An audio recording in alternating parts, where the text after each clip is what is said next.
All right. I think with that in mind, we can get rolling. I'm sure some people will still trickle along, but we'll get going now. It's lovely to see so many people joining. We're very excited to talk about the Taxo4 together with you, and we'll get started now. So just by means of introduction, I'm Toby. I lead the business development team at Briink. We automate SFDR reporting for companies as well as for private market investors.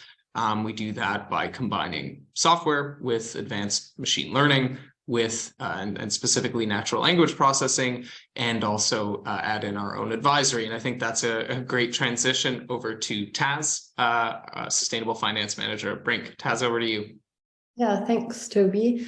So as Toby mentioned, I'm a Sustainable Finance Manager here at Briink, and I advise our clients on the sustainable finance regulatory framework here in the EU, but also I help our product team develop new features based on these regulatory frameworks. And maybe, Toby, now I will give it back to you for some housekeeping. Sure.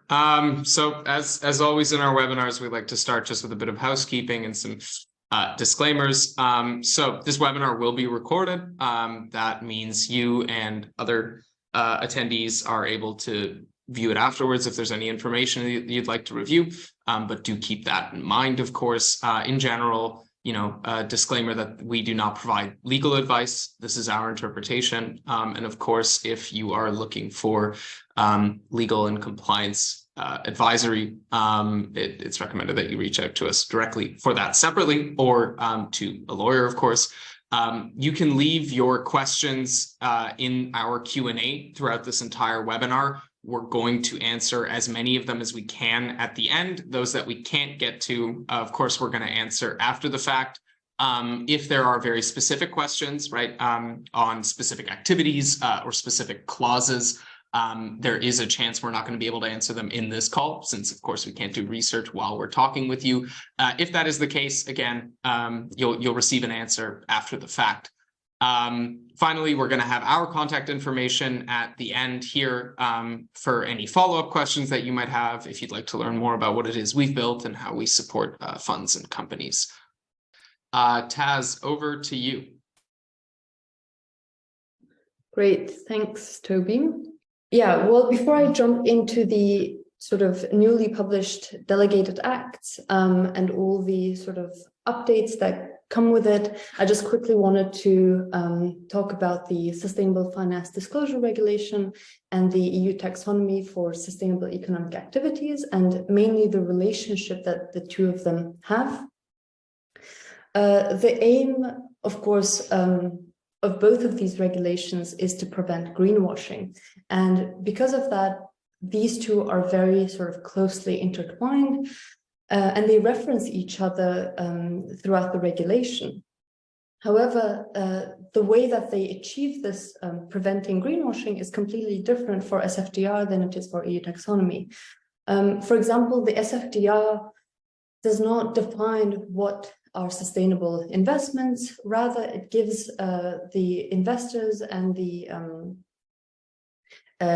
funds the opportunity to define their own thresholds and also have their metrics and methodologies in place and then explain it. While in contrast, in the EU Taxonomy, it lists specific economic activities that are in the high impact sector for climate and the environment. And then it sets very strict technical screening criteria that companies and investors need to abide by to ensure that they are actually sustainable, especially if they want to claim that they're sustainable.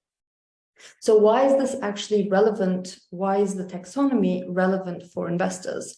Well, mainly because the SFDR says that on a product level, funds need to report on their taxonomy eligibility and their taxonomy alignment. So in their the pre-contractual disclosures, but also the periodic disclosures, they ask about sort of their plan regarding the taxonomy.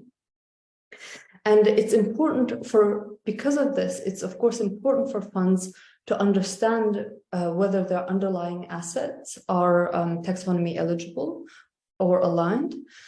And on top of that, as the taxonomy grows and expands, it's going to be increasingly difficult for investors to actually claim that they have zero eligibility or zero alignment, because especially for investors that have an environmental objective as their investment, or ones that have or promote environmental characteristics, because the activities that the taxonomy covers are probably going to be very overlining with the activities that the investors aim to target. And therefore, it's very important for investors to understand what activities are covered under the taxonomy and just the general requirements necessary. So let's get into the actual environmental objectives. And as you might remember, in the EU taxonomy, there are 6 environmental objectives. And the first ones are climate change adaptation and climate change mitigation. And the activities that are under these 2 objectives were already published in 2021 under the Climate Delegated Act.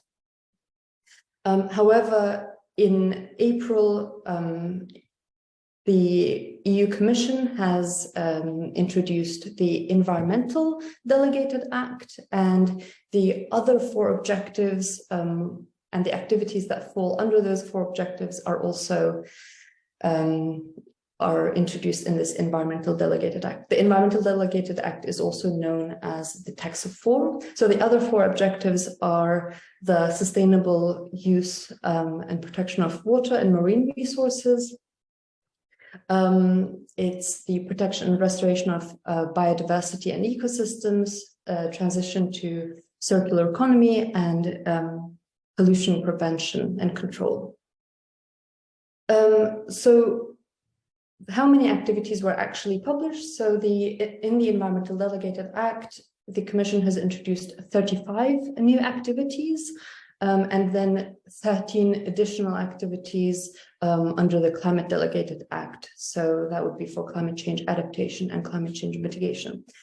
To give you a little bit of context, in the Climate Delegated Act, there were over 100 activities that were introduced, while here we only have sort of 35 new activities for all the 4 other objectives.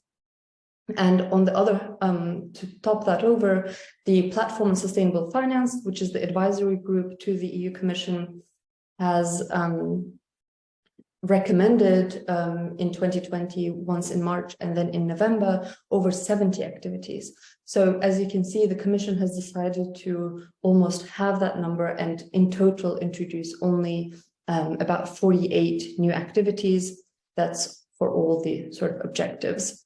And of course, they have also cut some sectors out of this, where people expected that maybe they could have now finally some eligibility, but unfortunately, those sectors, they might come in later with the new sort of delegated acts being introduced.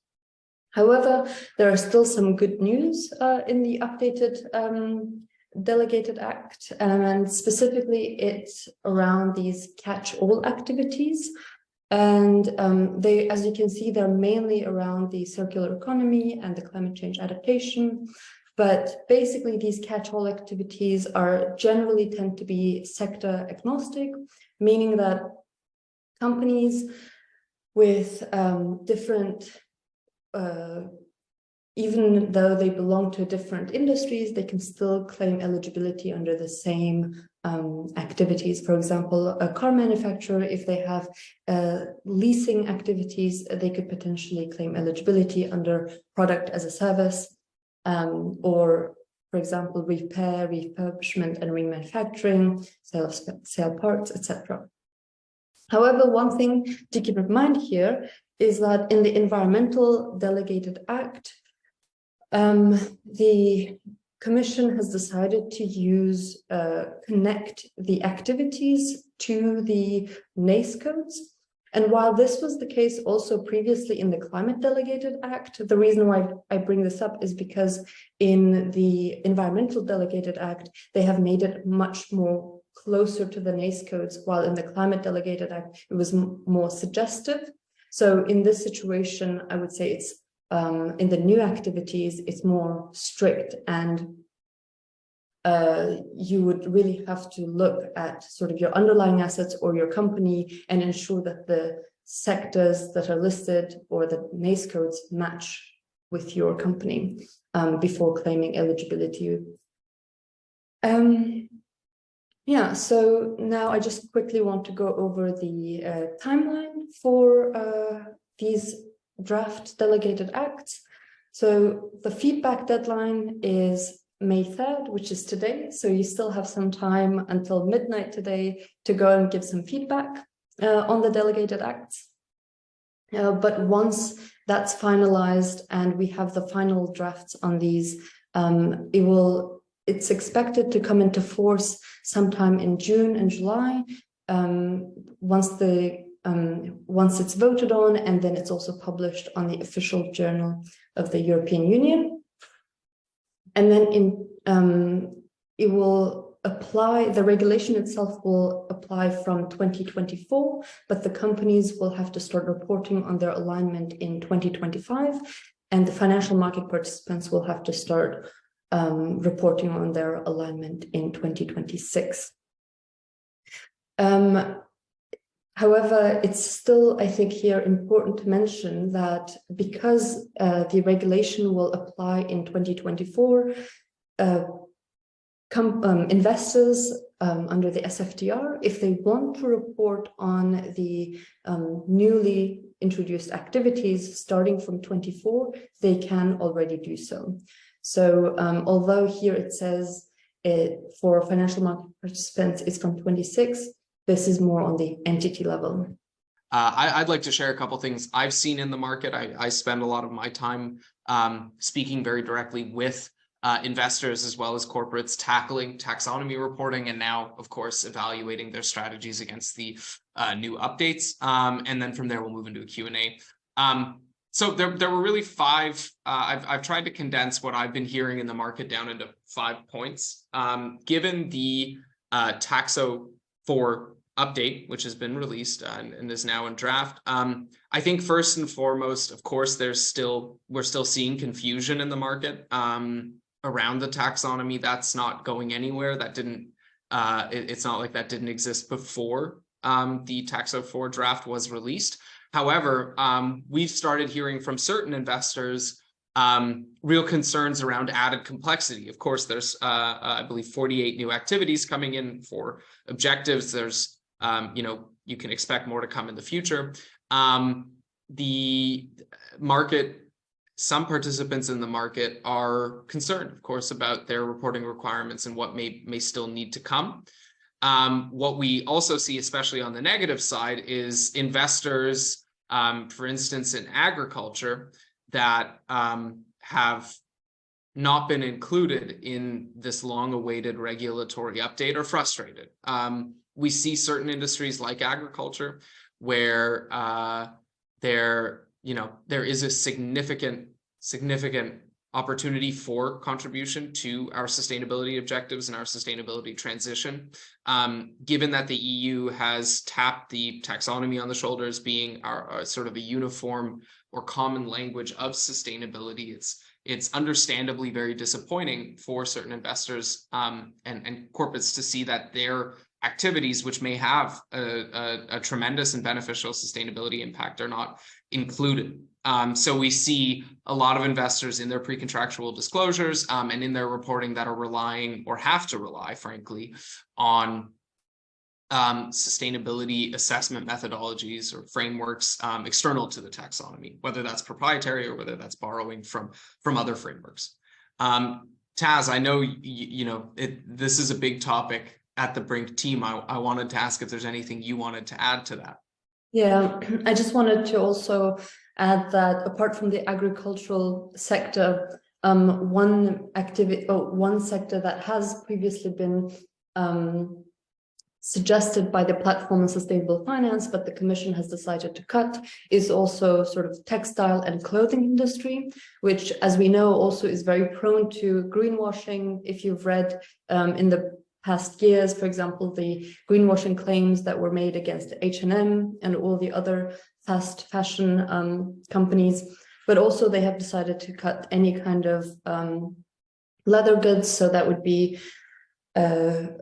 gloves and bags and shoes. So again, the fashion industry really in general, they have decided to not include here, which is surprising. And hopefully in the new delegated acts that may come in the next years, they will decide to add that in. Yeah, maybe to move off of the pure negatives here, what we have noticed quite a bit in our conversations, especially with relatively more, nascent or younger funds focused on relatively new topics, things like water, circular economy. We see investors really excited at the opportunity to now report in that common language, which previously they didn't have. I've already mentioned the two that we've seen the most. So relating to funds that are investing with impacts focused around water or impact strategies focused around circular economy, there's now an opportunity to actually report taxonomy alignment and commit to it. So we see real excitement there, and I think there's the potential for significant advantages and benefits to come to those investors in investing into those 4 newly released objectives to communicate more succinctly and clearly to their LPs. I think another point, or Taz, was there anything you wanted to mention? Otherwise, I do have one more negative point to mention here. There has been a lot of uncertainty in taxonomy as well as in general with SFDR reporting for investors, for corporates. And that has prevented many investors from committing certain alignment percentages across their portfolios, due to the fact that the regulation was by no means complete, that we were still awaiting these 4 remaining objectives, and of course a hesitancy to see how the market reacts in the first year. On the one hand, of course, that provides significant first mover advantages to those who do commit to taxonomy alignment, but it also, of course, hinders the wider market from wanting to align or commit alignment to the taxonomy. We're seeing now that uncertainty is lower. Many of the investors we speak with have been waiting for the remaining 4 objectives to be released, with the concept that, what is the point of committing to a certain taxonomy alignment percentage when it is not fully clear what the scope of the regulation is? Now that is clear, by no means final, but a lot clearer, we've started noticing more and more investors are actually beginning to really tackle taxonomy alignment. They're beginning to look at what they can do and where their potentials lie in order to make certain commitments and achieve those commitments. Perhaps that's my final point that I've seen in the market, something that also really excites us at Briink. The taxonomy is, of course, proving to be complex, and percentages are low across portfolios or within companies that are being reported for alignment. But we see in the market, investors are beginning to not view this as a make or break exercise, which is going to decide the fate of their fund, and poses, massive significant risks, but rather viewing taxonomy alignment and then in the future taxonomy alignment commitments as a process that you can work through and work towards. These investors are beginning to use assessments to not just evaluate their potential for taxonomy alignment, so which portfolio companies and which activities within my portfolio are relevant to the taxonomy, but also starting to look at data gaps. So we've been seeing lots of investors, even in advance of the June 30th deadline, with no plan of actually reporting on taxonomy alignment, begin to start taxonomy projects, looking at where do our data gaps lie, and in the coming year, not just where can we fill those data gaps, but where can we potentially also maximize our alignment percentages. Taz, I know you've been hearing a lot about that. I wanted to ask if there's anything you want to jump in on. Yeah, definitely. I think that you're quite right in saying that, the alignment percentages are quite low, but that's simply because sort of the taxonomy, the technical screening criteria in the taxonomy are very strict. And in order to meet these, companies need to ensure that they have the data available, but also that their operations actually meet these requirements. And so I think you rightly pointed out that, you know, this can be used as a gap analysis, because even companies that might be sustainable, most likely they don't have this data. So they can use the taxonomy to actually start gathering the data that they need in order to align themselves against the taxonomy. And this is also important for investors because they can start pushing their portfolio companies to align with the taxonomy. And you know, another point I find personally very exciting. Bloomberg Green has actually been reporting on this today, and it's something I have heard from one of our clients in North America.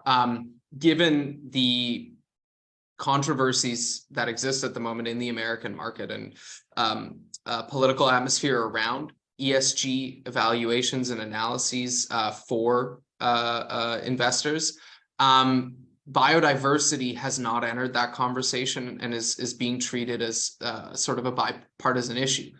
So it's actually receiving support, you know, across the aisle, so to speak. And we find that really exciting. I mean, where we've seen, you know, pressures against doing some of this analysis, we now see an objective that's been released for taxonomy reporting and for sustainability reporting, which you can report objectively against, that doesn't face the same pressures and controversies. And I'm very excited to see what's going to happen in that market. I also highly recommend checking out that Bloomberg Green article from today, because it's highly relevant to the 4 objectives that have just been released. I think if there's nothing else to add right now, Taz, I jump into some of the questions. We already have quite a few that have come in. Again, as I mentioned, there are going to be some technical questions that you might want to send in, which we're not going to be able to answer right away, but eager to do that after the call. So first question coming in, how can private equity funds prepare for taxonomy reporting given the added 4 objectives? Taz, I might hand it to you to start on that. Yeah, thanks, Toby. I mean, that's an interesting question. And as I mentioned, so the 4 objectives, of course, they will come into force, or the activities that are there, they will start applying from January 24. And if these private equity firms have reporting obligations under the SFDR, then it's definitely a good idea to start gathering the data on their eligibility and alignment of their portfolio companies already now. And if they don't have that data, if the portfolio companies don't have that data, to ensure that the companies start doing the work and providing them with that data. Because although it's in 2024, as we already know, that's not really enough time to set sort of new systems in place and start gathering this data. So. Mm-hmm. Yeah, I mean, I guess the point I would add, and I think related to what we were talking about with preparing and viewing this more as a process. I mean, of course, assuming you have taxonomy alignment commitments, given the June 30th deadline as a private equity fund, you can prepare by starting yesterday. That would be a very tight timeline, although we do work with some people on that.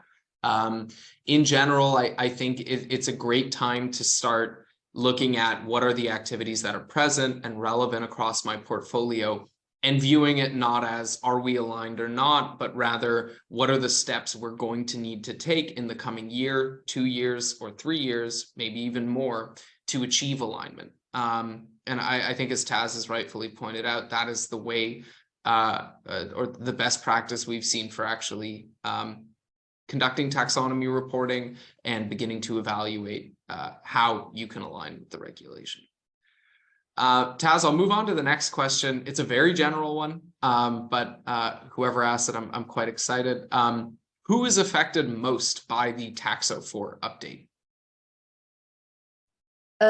Well, I think that sort of just like with the general taxonomy, it's mainly companies, but specifically companies that are under the that have activities that are taxonomy eligible. So that would be, you know, for example, for circular economy activities, we mentioned product as a service or sale of spare parts and so on. So any kind of company that has activities there, but also, of course, investors that invest in these companies will also be affected, because then they will also have to report on their sort of eligibility and alignment criteria for the taxonomy.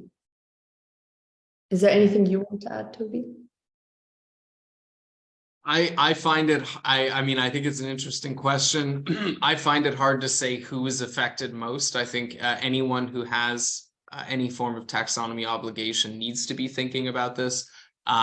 Maybe a small point to add, the funds and companies we know that have the most significant taxonomy assessment obligations, so those that have to do the most reporting and the most evaluation, ergo the ones that are in the most relevant industries up until now or have the highest commitments, are for the most part or entirely focused on climate change mitigation and adaptation, right? So we see a lot of infrastructure investors, we see energy or utilities companies that do a lot of this reporting that we work with. They are mainly focused on the two objectives that have been released. And I think exactly for that reason, it's hard to know exactly where this is going to go, right? Those funds or those companies are, not going to, in all likelihood, see massive changes to how they're doing their reporting and the amount of work that's required. But we're going to see other companies and funds that are going to be given the opportunity to do more assessments and report higher alignment.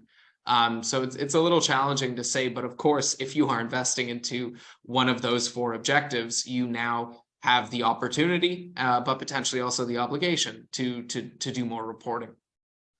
I'm going to move on to there's a couple more questions to go. If you do have more as an attendee, please do send them in. We're eager to answer them. I also wanted to offer, because it's really interesting for us, and I'd like to review it at the end in the webinar. We also have the chat function along with the Q&A. Please do feel free to send in your input. We'd love to know what the biggest headaches are that you're facing around your taxonomy and SFDR reporting. So the thing that really bugs you the most or is proving to be the biggest pain point as you go through this reporting. So do send that into the chat if you'd like. You can send them directly to me and we'll walk through some of them at the end. Here's a good one, Taz. I'll condense it a little, but as an agriculture investor, so this comes from an attendee who is actually an agriculture investor, so relevant to what we just talked about, what makes sense for my Article 9 reporting?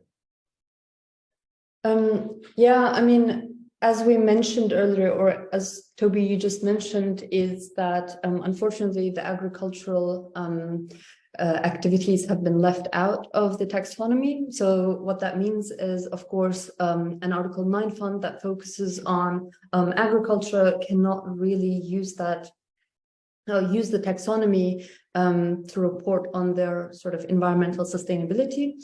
And generally, in order to then prepare and to prove that they are actually sort of environmentally sustainable, what they will have to do is define their own thresholds and use their own sort of, or not own, but also they could use external methodologies and metrics to set their sort of thresholds for their fund.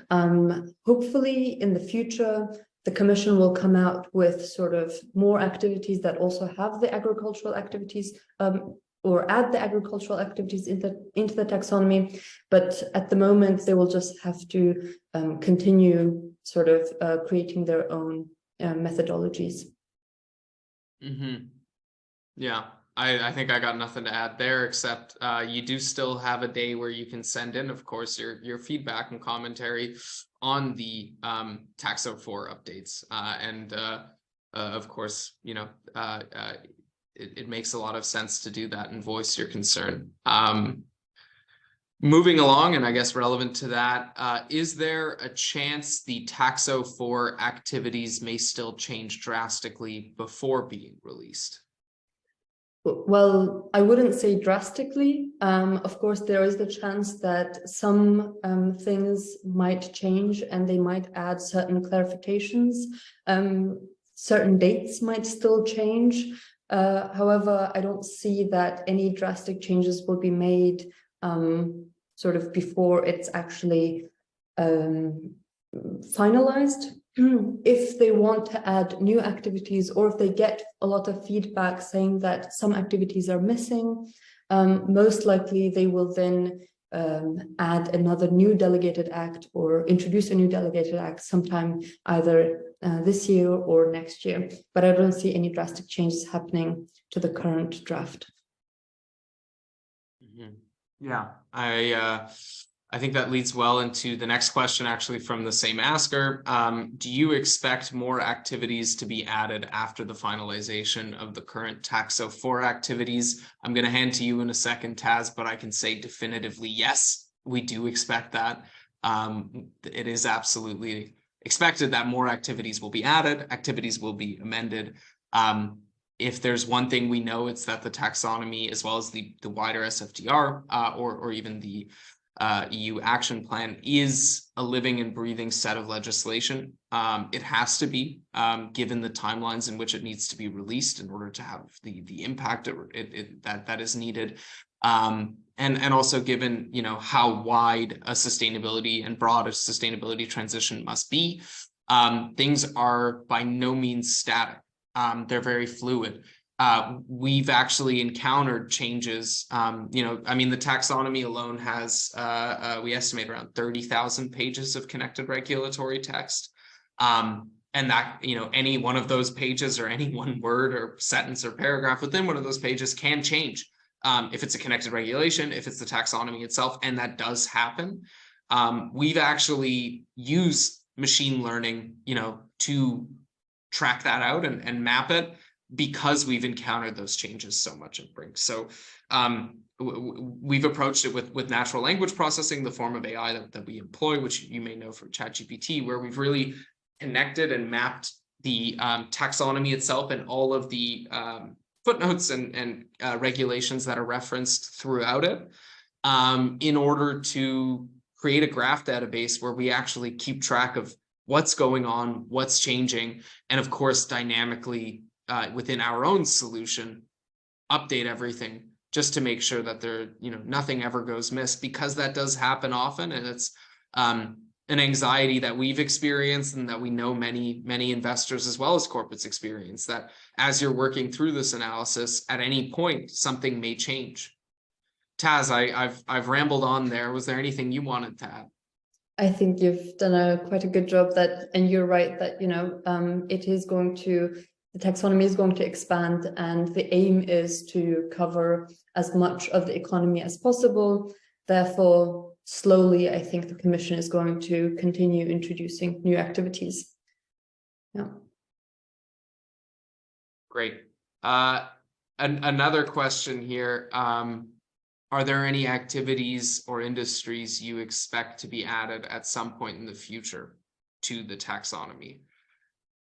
That's a bold question, or a challenging question. I think it is very hard to predict what's going to come. I think you have heard both Taz and I mention agriculture as well as fashion, which we've seen, you know, within the market, be raised as areas that are absolutely underserved currently by the regulation itself, that are highly relevant for our sustainability transition and in general for our economy. So those are two areas I would hope or expect to see additions. But of course, unfortunately, I have some cool machine learning stuff, but I don't have a looking glass where I can predict the future. Although I would love that. Taz, any specific activities or industries that you think could be coming? Yeah, I mean, related to agriculture, probably sort of food industry will also be included, specifically sort of processed food as well, and beverages. that we can expect. Actually, that was also one of the activities that was left out because it was suggested by the Platform on Sustainable Finance, and the Commission decided to leave that one out. And so we can also probably expect that to come in sometime later. Yeah. Mm-hmm. Yeah, and I mean, I think this ties into a wider topic, right? We need a common language of sustainability and of impact for different, stakeholders, financial market participants, lenders, states and governments, corporates, suppliers, customers. Everyone needs to be able to understand the same things. And that's the reason the taxonomy is living and breathing. We need something as soon as possible, but inherently that means we can't expect it to be perfect. I think there's, under the green taxonomy, there's certain areas that are very, clearly and directly, or that are currently very clearly and directly excluded, which creates problems. But that's by no means the ends of it, right? And certainly the Commission has that in mind. And I think when you look within the market, you see that a lot of other people are talking and thinking about these things as well, right? And it extends beyond even green. I mean, the social taxonomy is still long awaited and has continuously been delayed. Of course, due to the complexity of putting together a piece of legislation like that. But we're going to start seeing, I guess my prediction or thought would be that we're also going to see industries or activities where there's significant breakthroughs, or as of yet, we have relatively a relatively lower focus on in our markets. Another example for me being circular economy. We're going to start seeing technologies evolving, standards evolving, and best practices evolving, and hopefully that is reflected in the taxonomy itself to show what is currently possible and what can be done. I know that's something I hear a lot from earlier stage investors investing in breakthrough technologies or deep tech that are looking for something that will interrupt the status quo and which can't yet be accounted for. And I think we're going to be encountering developments like that, which will of course influence the criteria further. But now I'm really getting up on my soapbox and dreaming. Maybe I can just quickly add to that also, apart from sort of new activities being introduced, I think one important thing to keep in mind is that as sort of, as Toby mentioned, we'll have new technologies develop. These thresholds that have already been set for the existing activities in the taxonomy will also be changed. For example, we know that we have a lot of transitional activities in there. We have enabling activities, and over time, the idea is to also phase them out, especially when it comes to the transitional activities. And so the requirements are going to start getting stricter. At the moment, what we have is just to kind of get people started so that they can start collecting the data and improve their operations. But ideally, we want to reach a place where it's sort of, we don't need these transitional activities anymore in the sort of general economy. Mm-hmm. Mm-hmm. Look, I think that sums up what we've heard so far from the questions. There are some other questions here in the chat. If you've asked one of those, do expect an answer from us. It would just, of course, we want to make sure you're getting the right answer. And if I haven't said it out loud yet, it's probably a little more specific, and we want to make sure we provide you with the most accurate answer. So we'll take a little bit of time to research those and get back to you. I suppose as a final point, if there are any other questions you'd like to ask, now is the time. Otherwise, do feel free to send them to Taz or myself after the fact. We love to speak about this, as you might have noticed. And we're always eager to provide input where we can and see and learn how the market is approaching some of these problems. I think on that note, I'll give another second just to see if there's any more questions. And otherwise, it might be time to bid farewell.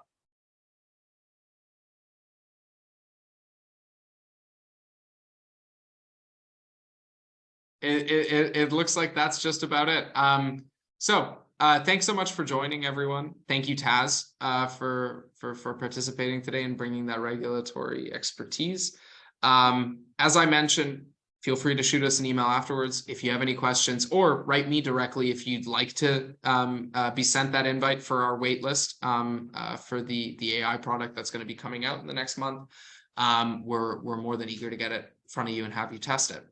But I think with that in mind, I'll wish everyone a happy Wednesday and end the webinar. Thank you, everyone. Thanks, Toby. Bye.